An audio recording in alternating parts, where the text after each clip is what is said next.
여러분 오늘은 발해할게요. 발해. 지금 보시면 고구려가 멸망했대요. 고구려 멸망은 이제 공부했습니다. 기억하시나요? 그 영계수명이 666년에 666에 사망하고 꼴랑 2년 만에 나라가 망했다 했으니까 668년이겠네요. 그리고 신라가 삼국통일한 게 676년이었죠. 기억하시죠? 이게 통일이었죠. 그러니까 고구려가 멸망했다는 거는 668년을 얘기하겠네요. 거기에다가 30년을 한번 더해 보실래요? 더하기 30 그러면 698 바로 여기 있네요.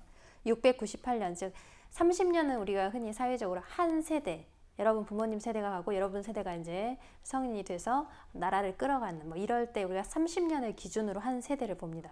그러니까 한 세대가 지난 이후에 고구려에 다시 부흥을 내세우면서 발해가 건국이 되었습니다. 자, 같이 정리해 보시죠. 고구려가 멸망한 이후에 남아있는 사람, 남아있을 이유예요. 남아있는 고구려 사람들은 당나라에 의해서 이제 강제 이주가 되었다고 하네요. 그리고 이 당시에 거란족은 당나라 밑에 있었는데 거란이 당나라에 반란을 일으킵니다. 그러니까 한마디로 당나라는 이걸 진압하러 가야 되겠죠. 이렇게 해서 당나라가 정신이 없어요. 이 틈을 타서 누가 그 유명한 대조영이 고구려와 말가린들을 이끌고 만주 지역으로 이동해서 나라를 세웠다. 그게 바로 발해입니다. 발해 진짜 중요합니다. 발해 꼭 공부하셔야 돼요. 남쪽에는 이미 통일된 이후에 통일신라, 우리가 아는 신라가 있고 이제 북에는 발해가 생기게 돼서 남쪽과 북쪽의 나라 뭐라 불러요? 그죠? 남북국이라 부르죠. 오른쪽에 그 글씨 조금만 박스 한번 봐보세요. 부여씨와 구씨가 망하자 김씨는 남쪽을 차지했고 한마디로 남쪽의 신라를 뜻하겠죠. 이건 남쪽의 신라를 뜻하고 북쪽에는 발해가 생겼다. 그래서 우리가 그래 남북국이라고 한다. 남북국이란 단어를 처음 쓴 사람이 바로 유득공입니다. 중요한 사람이에요. 유득공은 조선시대 실학자예요. 그러니까 한마디로 조선에 또 나온다. 조선시대 공부할 때 또 나오는 분입니다. 유득공의 책 중에 발해고, 발해고는 이제 고는 사고한다, 생각한다 할 때 이 고, 발해에 대해서 고민하면서 발해에 대한 글을 남겨놓은 책이죠. 이게 발해고입니다. 발해고에서 처음으로 남북국이라는 단어, 시대의 이름이죠. 남북국 시대. 이 남북국 시대라는 시대명을 처음으로 쓴 분입니다. 공부하셔야 됩니다. 공부 열심히 하셔야 돼요, 여기. 자, 보시면 발해는 고구려 유민과 말갈린으로 구성이 되어 있고 대외적으로 자기를 누구라고 계속 얘기를 해요? 그죠? 고구려를 계승한 국가라고 이야기합니다. 넘어가겠습니다. 여기 일본 측 기록에 보시면 또 고구려 얘기도 나와 있죠. 그러니까 고구려를 따라서 나왔다 이 얘기입니다. 보시면 남쪽에는 신라, 북에는 발해가 있습니다. 그래서 우리가 무슨 시대를 한다고? 그죠? 남북국 시대. 방금 말했죠. 누가 제일 먼저 이 시대 이름을 말했죠? 그죠? 유득공. 이 기억하셔야 돼요. 중요한 분이고. 자, 가서 보시면 발해는 이제 우리가 소위 말하는 중요한 각각의 지역 경이란 단어 5개가 들어가서 우리가 이걸 오경이라 합니다. 일단은 본문으로 같이 한번 봐보죠. 발해에서 등장하는 왕은 다 기억하셔야 돼요. 왕이 세 양반 나오거든요. 세 분이 나오는데 일단 무왕 여기 있네요. 그리고 그 다음 왕은 문왕, 그리고 맨 끝에 선왕 해서 3명의 왕이 여러분 책에 나와요. 근데 이 세 분은 각각 한 일과 이 분위기를 익혀두셔야 당연히 중요하니까 합니다. 반드시. 일단 무왕의 경우에는 이름에서도 느껴지죠. 무의 기운이, 칼의 기운이 느껴지죠. 그래서 무왕의 경우에는 중국하고 사이가 좋지 않습니다. 강경하게 대응을 해서 전쟁도 불사했던 분입니다. 보시면 무왕은 중국 산둥 지방을 먼저 공격하기도 하고 전쟁을 했던 분이고요. 보시면 여기 보면 여러분 당나라하고 신라가 손을 잡고 발해를 치려고 하는 적도 있었어요. 근데 이때 보면 반대편인 이렇게 돌궐과 일본, 발해 이렇게 손을 잡고 대응하기도 합니다. 일단 한마디로 무왕의 시대는 중국과의 관계가 매우 살벌했다. 이게 중요한 핵심이에요. 그죠? 그러면 무왕의 뒤를 이은 왕은 누구로? 그죠? 문왕이라 되죠. 문왕은 왠지 글씨를 좀 잘 썼을 것 같지 않아요? 문왕의 경우에는 당나라가 발전된 문물을 갖고 있기 때문에 그걸 받아들여야 한다. 즉 잘 지내야 한다. 우호 관계를 가져야 한다라고 생각한 왕이었고, 보시면 여기 나와 있죠. 당과의 우호 관계를 형성했다. 당의 문물을 적극적으로 수용했다. 자, 여기서 중요한 게 나오죠. 문왕은 수도를 상경, 용천부로 옮기고 통치 체제를 정비하고 왕의 권한을 강화시켰다. 중요한 왕이란 뜻입니다. 그죠? 상경용천부의 특징이 뭐냐면 당나라의 수도였던 장안성을 본떠서 만든 도시입니다. 당나라의 수도였던 장안성을 본떠서 만든, 소위 말하면 처음부터 계획해서 만들었던, 예전에 인더스 문명할 때 모헨조다로나 뭐 하라파 이런 얘기 들어봤죠. 그때 계획도시라는 얘기도 나왔었죠. 그냥 막 만들다 보니까 생긴 도시가 아니고 처음부터 도로는 이렇게 놔야지, 이 건물은 여기다가 세워야지 하면서 다 계획을 해서 만든 도시였다는 거죠. 자, 그러면 마지막 왕 선왕. 선왕 때에는 정말 잘 나갑니다. 소위 말하는 전성기죠. 전성기의 가장 이제 기본 중에 하나는 땅이 넓다라는 거잖아요. 그래서 밑에 여기 보시면은 뭐라 돼 있냐? 최대 영토를 확보했다. 그러니까 제일 잘 나갔다 이런 뜻입니다. 쭉 보시면 전성기를, 이후 전성기를 맞은 발해를 가리켜 당나라는 이렇게 불렀습니다. 뭐라고 불렀어요? 그죠? 이거 중요한 단어예요. 해동성국. 당나라 입장에서 별명으로 부른 거잖아요. 당의 바다 건너 동쪽에 있는 나라, 즉 발해를 뜻합니다. 당나라가 봤을 때 바다 건너 동쪽에 있는 나라는 되게 좋은 나라더라, 되게 잘 사는 나라더라, 되게 융성한 나라더라 해서 해동성국이라 부릅니다. 해동성국을 뜻한 나라가 어느 나라죠? 지금 어느 나라 하고 있어요? 그죠? 발해하고 있죠, 발해. 근데 늘 말하지만 나라가 망하는 가장 큰 이유는 뭐였어요? 계속 나왔었죠. 그죠? 내부 분열. 지배층의 내부 분열은 반드시 나라의 문제를 일으키게 되죠. 보시면 여기 그 말이 또 나왔어요. 그죠? 귀족 간의 권력 다툼이 심해 국력이 크게 쇠퇴했다. 이 틈을 타서 낼름 이 나라를 없애버린 애들이 바로 거란이라는 거죠. 거란. 중요합니다. 거란 때문에 결국 멸망하게 됩니다. 926년이면 세기로 따지면 몇 세기입니까? 10세기죠? 10세기인데 이 당시에 우리 그 한반도에 있는 나라는 바로 뭐냐면 여러분 잘 아는 고려입니다. 고려. 고려 이 당시에 왕이 누구냐면 태조 왕건이에요. 고려 태조 왕건. 왕건은 다 아시죠? 태조 왕건. 고려라는 이름 자체에서도 느낌이 약겠지만 발해와 고려의 공통점이죠. 고구려를 이제 표방하는 나라이기 때문에 발해가 멸망한 이후에 발해에 살던 사람들을 왕건은 아주 따뜻하게 맞이해 줍니다. 그래서 자신 이제 받아들여 주는 거죠. 이 말을 발해 유민들을 받아들여 줬다. 이 책에 이렇게 돼 있죠.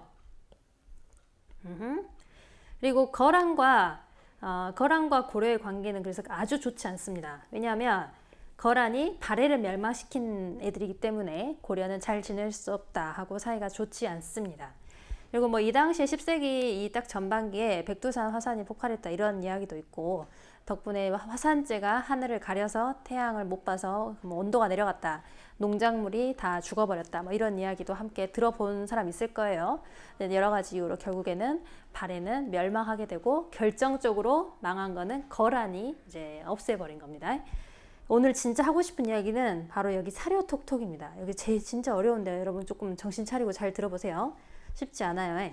일단 당나라의 문물은 선진 문물이고 세련됐어요. 즉 받아들여요. 받아들이는데 이걸 그대로 갖다가 컨트롤 C, 컨트롤 V 한 게 아니고 발해는 발해 나름의 독자적인 방법으로 이걸 성장시키기도 하고 변형시키기도 하고, 한마디로 우리 스타일대로 바꿨다. 이게 진짜 중요한 포인트입니다. 제가 구석기 때부터 이 얘기를 하고 있어요, 여러분. 항상 독자적이다. 그럼 역사에서 가장 중요한 포인트입니다. 그죠? 모든 시대에 독자적. 그럼 무조건이다. 가장 중요하다. 보시면 그래요. 당의 문물을 본떴대요. 맞아요. 그래서 당의 제도에 보시면 전체적으로 제일 중요한 나라를 끌고 가는 일을 결정하는 3개의 성이 있습니다. 그리고 실제로 일을 하는 6개의 부가 있습니다. 똑같이 갖다가 써요. 그런데 그거를 독자적으로 운영했다는 거예요. 그러니까 정말 중요한 포인트입니다. 여기 오른쪽에 보면 표가 있어요. 표는 안 외워도 당연히 되겠죠. 하지만 이해는 하셔야 되죠.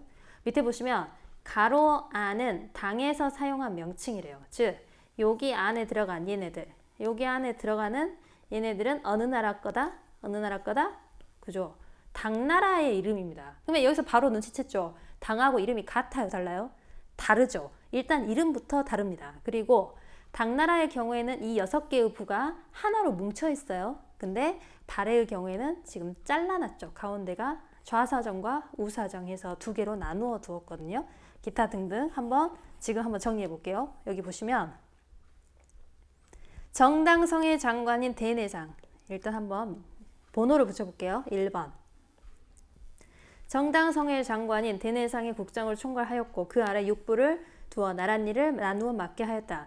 육부는 실제로 일을 하는, 집행하는, 실행하는 아랫 단계를 말합니다. 진짜 나라의 중요한 일은 여기 세 개의 성에서 진짜 중요한 일을 결정을 해요. 이거 이렇게 하자 하고 결정을 하면 이거에 따라서 발로 뛰어주는 애들이 필요하죠. 그게 바로 부가 붙어있는 부서이라는 거죠. 각각의 전문 부서입니다. 그래서 일단 이 성들이 제일 중요한데 당나라하고 발해하고 부르는 이름도 다르고 중요한 성도 다릅니다. 당나라의 경우에는 이 성이 중요합니다. 중서성 중요하거든요.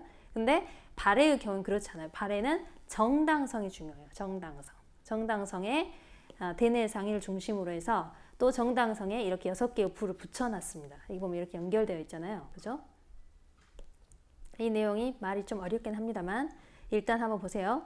정당성의 장관인 대내상이 국정을 총괄하였고 그 아래 육부를 두어 나랏 일을 맡게 했다. 한마디로 당나라는 이렇게 안 했다는 거예요. 발해가 이렇게 했다는 거예요. 그러니까 발해의 독자적인 면을 반드시 기억하라고 했어요. 1번 정당성의 장관인 대내상. 대내상은 관직 이름입니다. 대내상, 관직명이에요. 정당성의 장관인 대내상이 국정을 총괄하고 그 아래에 6개의 전문 부서, 육부를 두어서 나랏 일을 운영했습니다. 실질적으로. 자, 그리고 두 번째 특징이네요. 2번. 좌사정과 우사정을 설치하여 육부를 관장. 쉽게 말하면 하나가 아니라 둘로 쪼개서 했다는 거죠. 이걸 이제 어려운 말로 이원적인 구성이랍니다. 이원적 구조, 이원적 구성. 두 개로 나누어서 했다는 거죠. 당나라는 이렇게 안 했습니다. 그러니까 지금 당하고 다른 것들을 반드시 아셔야 돼요. 당하고 다른 거. 다음 3번. 선생님이 천천히 지금 힘주어서 말하고 있는 것 지금 무슨 뜻인지 아시겠죠? 삼성을 비롯한 여러 기구의 명칭이 당하고 같아요, 달라요? 다르다고 했죠. 다르다고 했죠. 명칭이 다르다는 거는 진짜 중요한 거예요. 정체성이 다른 거기 때문에. 다음, 특히 4번 보세요. 4번. 육부의 명칭은 유교의 덕목을 따서 지었습니다. 유교의 덕목을 따서. 보시면 당나라의 경우는 이호, 예병, 형공이에요. 근데 지금 발해의 경우는 충, 인, 의, 지, 예, 신. 이거 다 유교에서 중요하게 생각하는 덕목이라는 거죠. 그래서 이 유교를 중요시했던 당나라의 이 발해의 스타일을 보여주는 거죠. 그리고 여기서 하나 더 봐볼까요? 여기서 보시면은 이 주자감은 유교 교육기관이에요. 유학교육기관, 최고 교육기관이에요. 그러니까 한마디로 뭐 고구려에 뭐 있었어요, 여러분? 고구려의 태하, 통일신라는 뭐 있었어요? 신라는 국하. 지금 오늘 발해했죠? 발해는 뭐예요? 그렇죠, 주자감입니다. 주자감. 눈치채셨겠지만 가로 안에 있는 국자감은 당나라 거겠죠. 얘는 당이겠죠. 국자감은 너무 많죠, 학교가. 근데 학교는 진짜 중요해요. 학교는 별것도 아닌데 그 나라를 상징하는 중요한 기관이잖아요. 그래서 보기로 나왔을 경우에 여러분은 아주 골탕 먹이기 딱 좋습니다. 별것도 아닌데 이것 때문에 이제 오답이 자주 나오죠. 그러니까 별거 아니니까 꼭 공부하십시오. 제가 여러 번 강조했어요. 자, 일단 넘어가겠습니다. 고생이 많습니다. 여러분 힘내세요. 자료 톡톡 꼭 정리하시고 발해의 문화 이야기할 때 당연히 나와야 하는 게 이제 고구려 문화를 계승했다. 그러면서도 이 말 또 나오죠. 고구려 문화를 계승하면서 당의 것도 받아들이면서 그래서 국제적이기도 한데 그냥 갖다 베낀 게 아니다. 어쨌다? 독자적이다. 그러니까 진짜 하고 싶은 말이 여기 있는 거예요. 여러분 교과서 너무너무 하고 싶은 말이 바로 이겁니다. 우리나라는 독자적으로 발전했어. 우리 나름의 노력을 했다는 걸 가르쳐주고 싶은 거예요. 그러니까 중요한 부분이겠죠. 여기 보시면 뭐 정혜공주, 정효공주 이런 사람들은 문왕의 딸들입니다. 보시면 이제 그냥 느낌으로 하세요. 고구려, 당. 고구려하고 당의 영향을 받았다. 아시겠죠? 그러면 아까 말했던 상경 용천부라는 곳은 당의 뭐를 본떴다고? 그죠? 당의 수도 장안성을 본떠서 만든 도시라는 거. 그러니까 계획 도시였다는 거죠. 자, 그리고 계속 나오네요. 유학을 통치 이념으로 삼고 국립교육기관 뭐? 그렇죠. 주자감. 그리고 이제 발해의 유학적인 특징 중에 하나가 무엇이냐? 여성에 대한 교육도 상당한 수준을 이제 보입니다. 특히 이제 왕실의 여자들의 경우에, 왕족의 경우에 상당한 수준의 유학 공부를 시켰다. 그리고 아까 나왔던 정혜공주나 정효공주 묘에서는 묘지석이 나오거든요. 그러니까 묘지석은 이 사람이 뭐 살다 죽었어. 그러면 태어나서 어떻게 살았고 어떻게 죽었다에 대한 기록을 남겨놓는 거예요. 돌에 새겨놓는 거죠. 근데 그냥 맹숭맹숭하게 사실만 갖다 드립다 적어놓은 게 아니고 유교적인 경전 내용을 적극 갖다 활용해서 아주 보기 좋게 인용해서 아주 화려하게 글을 씁니다. 굉장히 세련되게 유학교육 잘 돼 있다는 뜻입니다. 그럼 불교는 별 볼 일 없었냐? 아니에요. 지배층을 중심으로 불교가 굉장히 융성했고 사원도 많다, 절도 많다는 거죠. 그리고 우리가 아까 내내 얘기했던 문왕의 경우에는 스스로를 불교적인 성왕, 여기서 말하는 성왕은 전륜성왕 기억하세요, 여러분? 전륜성왕 언제 나왔냐? 언제 나왔죠? 마우리아 왕조, 마우리아 왕조 아소카 왕도 이랬고요. 백제의 성왕 역시 자기가 전륜성왕이다. 그러니까 불교적으로 굉장히 중요하고 훌륭한 이상적인 군주를 뜻합니다. 자기 자신을 그렇게 표현했다는 거, 전륜성왕. 일단 넘어갈게요. 보시면 여기 이 석등이 발의 유물을 표현할 때 거의 뭐 시그니처 유물이라고 보시면 됩니다. 발해를 표현하는 너무 중요한 건데 크기 한번 봐봐. 크기가 얼마래요? 6.3m랍니다. 우리가 생각할 수 없을 정도로 엄청나게 커요. 어마어마하게 큽니다. 당연히 고구려 문화 당연히 영향받았겠죠. 어느 나라 거라고? 발해. 여기 보니까 대충 눈치챘겠지만 얘가 바로 그 상경성, 장안성 다음으로 큰 도시였고 장안성을 따라해서 지었던 계획했던 도시였고 이건 제가 온라인 수업할 때 설명했었죠. 다 마찬가지고 고구려 무덤 다 들어가고. 자, 밑에 봐보세요. 역사탐구에서 왼쪽의 토기는 고구려, 오른쪽의 토기는 발해. 왼쪽의 기와는 고구려, 오른쪽의 기와는 발해. 느낌 오죠? 예, 굉장히 큰 영향을 받았고 그냥 뭐 양식으로 따지면 똑같다고 볼 수 있습니다. 온돌은 당연히 아시죠? 온돌 모르는 사람 없죠? 이 형태는 고구려의 것입니다. 이 온돌 문화는 사실 원래 거 아니면 받아들이기 쉽지 않잖아요. 그러니까 원래 우리의 뿌리다. 그리고 이게 진짜 중요한 정말 이거 너무 귀엽고 너무 예쁜데 크기가 그렇게 크진 않아요. 크진 않은데 용산중앙박물관에 가시면 발해를 대표하는 유물로 자리를 잡고 있습니다. 이 이불병자상은 어려운 말이 아니고 잘 보시면 부처님이 하나, 두 분이시죠. 부처님 둘이서 두 분의 부처님이 병은 뭐냐면 나란히 지금 나란히 앉아 있잖아요. 나란히 좌는 앉을 자입니다. 앉아 있다. 즉 부처님 두 분이 나란히 앉아 있는 상. 부처님 두 분이 나란히 앉아 있는 상. 이름이 뭐라고? 이불병좌상입니다. 이불병좌상이야말로 발해하면 아주 유명, 아주 바로바로 나오는 이거 역시 시그니처 유물이야. 진짜 잘 나옵니다. 그래서 잘 보셔야 돼요. 이거 이름 뭐라고 여러분? 이름 말해보세요. 이불병좌상. 어느 나라죠? 발해. 발해하면 나와야 되는 유물이에요. 여기도 고구려 불상 이야기 나오잖아요. 그죠? 굉장히 예뻐요. 이 유물 아주 이쁩니다. 자, 일단 넘어가 볼게요. 1번 보시면 고구려 당연히 이것을 물어보고 싶은 게 뭐겠어. 계속 고구려하고 비교해서 붙여놓고 고구려 문화를 닮았고 어쩌고 그냥 답은 다 뭐예요? 고구려 문화를 계승했다. 고구려랑 유사하다. 그 얘기 하고 싶은 거죠. 정리하세요. 고구려랑 유사하다. 고구려의 문화 영향을 받았다. 넘어갑니다. 96. 대외 교류. 땅도 넓고 다른 나라랑 교류도 열심히 해서 길도 만들었답니다. 길 몇 개? 5개. 발해 5도입니다. 자, 아까 내내 나왔던 이야기였는데 문왕 때 이것도 꼭 알아놓으라 했죠? 무왕, 문왕, 선왕 각각의 왕들의 스타일을 알아두시라고 했죠.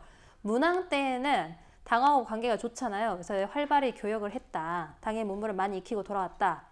그리고 원래부터 일본하고 친합니다.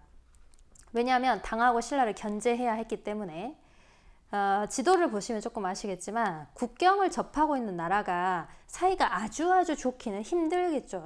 하지만 발해하고 신라는 사이가 뭐 극단에 치달을 정도로 나쁘진 않았고 처음엔 대립과 긴장이 있었지만 점차 교류를 확대해 나갔다 이렇게 보고 있습니다.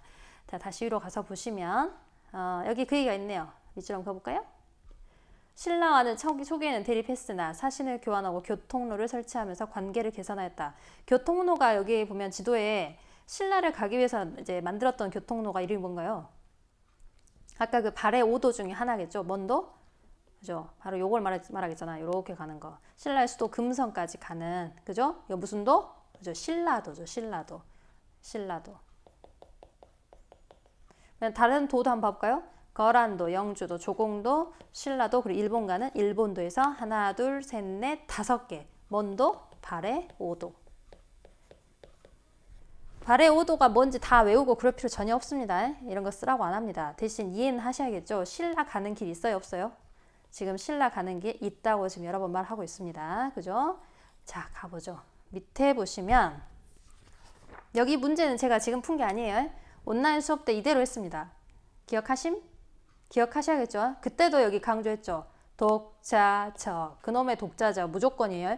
구석기부터 지금 현재 오늘 바로 어제까지 우리나라 역사에서 가장 중요한 건 독자적이라는 단어입니다. 그러니까 항상 주의 깊게 보시고 제가 발에는 사실 여러분 페이지가 적기 때문에 금방 끝낼 수 있어요. 근데 천천히 강조해서 여러분 얘기하고 있죠. 발해 공부는 무조건 하셔야 하고 발해 파트는 우리나라의 이제 소위 말하는 메이저급 시험들 있죠. 뭐 수능이나 한국사 능력이나 뭐 공무원 시험이라든지 여러분이 보는 모의고사라든지 무조건 나옵니다. 진짜 중요한 나라이기 때문에 꼭 보셔야 하고 나중에 시간이 되시면 중국의 동북공정에 대해서 한번 하도록 할게요.